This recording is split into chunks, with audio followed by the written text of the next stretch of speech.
The teachings of Jesus, the law of God. Now, let's test him. Let's take you to him and ask him, how are you found based on the law? The law of God has always been a confusing and divisive part in the lives of the followers of God, be it before or after Christ. People tend to choose one of two extremes: either embrace the law to the point of legalism, or distance themselves from the law as it has no validation anymore. And it's a big question, doctrinal but personal as well, because it determines how we live. How should I live if I want to be on God's side? Should I look for instructions and rules and follow them to the letter at all cost? Are there any social implications? What if I am not good enough? Should I just exercise and practice more? Salvation is a gift, right? So why should I bother with any of this? Will I keep the commandments? This is the question. Yes, you will, said Jesus, if you love me. And not only that, but Jesus even goes furthermore and says that whosoever teaches others about the law, he would be found to be great in his kingdom. What a challenge! Keeping the commandments. Now, we spent the entire last quarter on the law, the different type of laws, etc. It was an interesting study, and if you want, you can go and review our short videos from last quarter, but this lesson is in the context of the teachings of Jesus. And he created quite a controversy on the subject.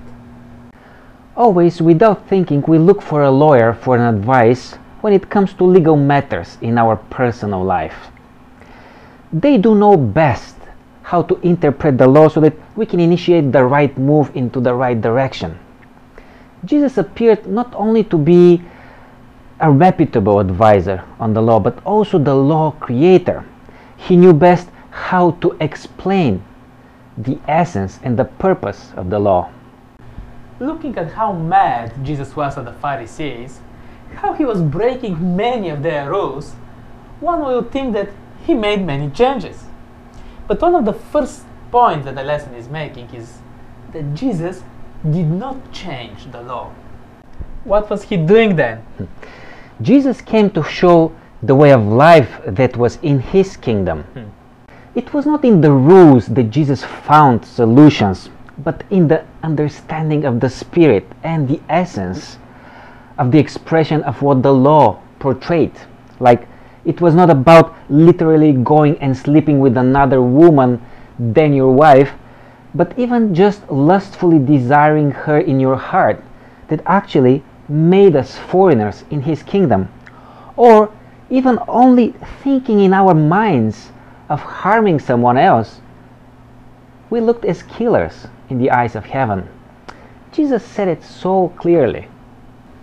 And the example in the lesson with how the Pharisees found a way around the fifth commandment, how they came up with their own tradition and rules to circumvent things that they were not much of their liking. It's a big warning sign for us too. It's one of these things that you better reject the whole thing then. As the lesson labels it, it's a spiritual perversion. This lesson made me ask myself a question. Do I go and teach others how to keep Jesus' commandments? Teach them how to interpret the law? Or do I teach them what the commandment says, and then I let their own conscience lead them to experience the righteousness of God? In everything that Jesus did, we can see care and love for the person. And this should be the context through which we look at all his teachings and all his comments about the law. It should be our context too. Christ connected forever that love that comes from the heart with the observance that comes from the mind. If you love me, you will keep my commandments. For Jesus, it is love, attraction, and desire for God that makes you live a righteous life.